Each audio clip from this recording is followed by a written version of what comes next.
Hello food lovers, welcome to mama's food. నేను మీ స్వాతి. ఈరోజు నేను కాకరకాయ కర్రీ ఎలా ప్రిపేర్ చేయాలో చూపించబోతున్నాను. ఒక్కసారి ఇలా నేను చూపించిన విధంగా చేసి చూడండి, మీకు చాలా నచ్చుతుంది.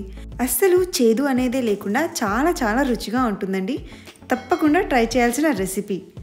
మరి చూసేద్దామా ఎలా ప్రిపేర్ చేయాలో? Let's start.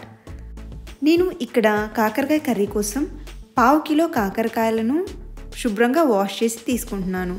ఇప్పుడు ఈ కాకరకాయలకు పైన లైట్గా పొట్టు తీసేయాలి. ఇలా పొట్టు తీసేసిన తర్వాత మళ్ళీ ఒకసారి శుభ్రంగా వాష్ చేసుకొని ఈ కాకరకాయలకు మొదలు తోక కట్ చేసుకొని ఇలా రౌండ్గా ముక్కలుగా కట్ చేసుకోవాలి. మరీ సన్నగా కూడా కాకుండా ఇలా కొద్దిగా లావుగానే కట్ చేసుకోవాలి. వీటిని ఒక బౌల్లోకి తీసుకొని ఇందులో 1 టీ స్పూన్ వరకు ఉప్పుని, 1/2 టీ స్పూన్ వరకు పసుపుని వేసుకొని ఒకసారి మిక్స్ చేసుకోవాలి. ఈ ఉప్పు పసుపు ముక్కలకి బాగా పట్టించాలి. ఇలా మిక్స్ చేసుకున్న తర్వాత ఇప్పుడు దీని మీద మూత పెట్టుకొని ఒక అరగంట పక్కన పెట్టేసేయాలి. అరగంట తర్వాత మూత తీసి ఈ కాకరకాయల్లోంచి కాకరకాయ రసాన్ని పిండేసేయాలి. ఇలా చేయడం వల్ల కర్రీ చేదు లేకుండా ఉంటుంది. ఇప్పుడు వీటిని శుభ్రంగా ఒకసారి వాష్ చేసుకొని పక్కన పెట్టేసుకోవాలి. ఇప్పుడు ఒక బౌల్లో మీడియం సైజు నిమ్మకాయంత చింతపండును వేసుకొని మునిగే వరకు నీళ్లు పోసుకొని పక్కన పెట్టుకోవాలి. ఇప్పుడు స్టవ్ వెలిగించి దానిపై కడాయి కానీ ప్యాన్ కానీ పెట్టుకోవాలి. ప్యాన్ హీట్ అయిన తర్వాత ఇందులో 1/2 టీ స్పూన్ మిరియాలు, 1 టీ స్పూన్ జీలకర్ర, 1/2 టీ స్పూన్ మెంతులు వేసుకోవాలి. మంటను లో ఫ్లేమ్లో ఉంచుకొని నిదానంగా వీటిని ఫ్రై చేసుకోవాలి. ఇవి దూరగా ఫ్రై అయిపోయిన తర్వాత ఇందులో 2 టేబుల్ స్పూన్స్ దాకా నువ్వులు వేసుకోవాలి. ఈ నువ్వులను చిటపటలాడేంత వరకు ఫ్రై చేసుకోవాలి. ఈ నువ్వులు కూడా ఫ్రై అయిపోయిన తర్వాత ఇప్పుడు స్టవ్ ఆఫ్ చేసి ఈ మిశ్రమాన్ని ఒక మిక్సీ జార్లో వేసుకొని మెత్తగా గ్రైండ్ చేసుకోవాలి.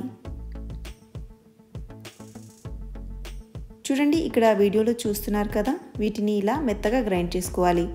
ఇప్పుడు అదే ప్యాన్లో 4 టేబుల్ స్పూన్స్ ఆయిల్ వేసుకోవాలి. ఆయిల్ హీట్ అయిన తర్వాత ఇప్పుడు ఇందులో కాకరకాయ ముక్కలు వేసుకొని మీడియం టు హై ఫ్లేమ్లో వీటిని 5 మినిట్స్ వరకు ఫ్రై చేసుకోవాలి.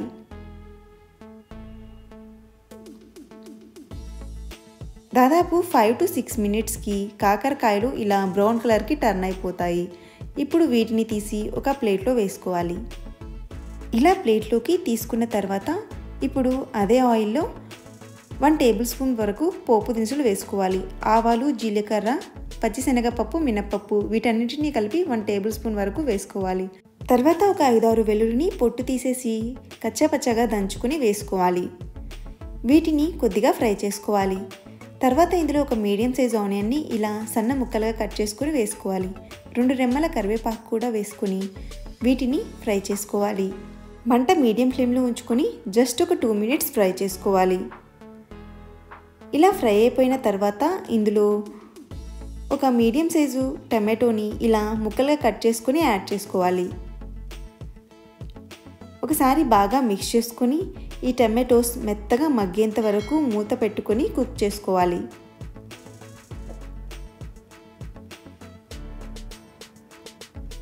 దాదాపు 2-3 మినిట్స్కి ఈ టమాటోస్ అనేవి మగ్గిపోతాయి. ఇప్పుడు ఒకసారి బాగా మిక్స్ చేసుకుని ఇందులో మనం ఫ్రై చేసి పెట్టుకున్న కాకరకాయల్ని యాడ్ చేసుకోవాలి.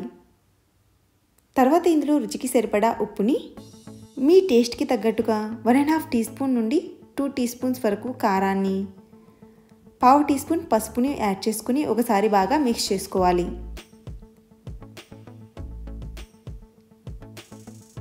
ఇలా మిక్స్ చేసుకున్న తర్వాత ఇప్పుడు మనం ముందుగానే నానబెట్టుకున్న చింతపండు నుంచి తీసిన చింతపండు రసాన్ని 700 ml వరకు యాడ్ చేసుకోవాలి. ఇప్పుడు ఒకసారి బాగా మిక్స్ చేసుకుని మనం ముందుగానే ప్రిపేర్ చేసి పెట్టుకున్న పొడిని యాడ్ చేసుకోవాలి. ఈ పొడి యాడ్ చేసుకున్నాక ఒకసారి బాగా మిక్స్ చేసుకోవాలి. ఈ టైంలోనే ఒకసారి టేస్ట్ చేసి ఉప్పు, కారం లాంటివి ఏమైనా సరిపోకపోతే కొద్దిగా వేసి అడ్జస్ట్ చేసుకోవచ్చు. మంటను మీడియం ఫ్లేమ్లో ఉంచుకొని దాదాపు 8 to 10 మినిట్స్ ఉడికించుకోవాలి.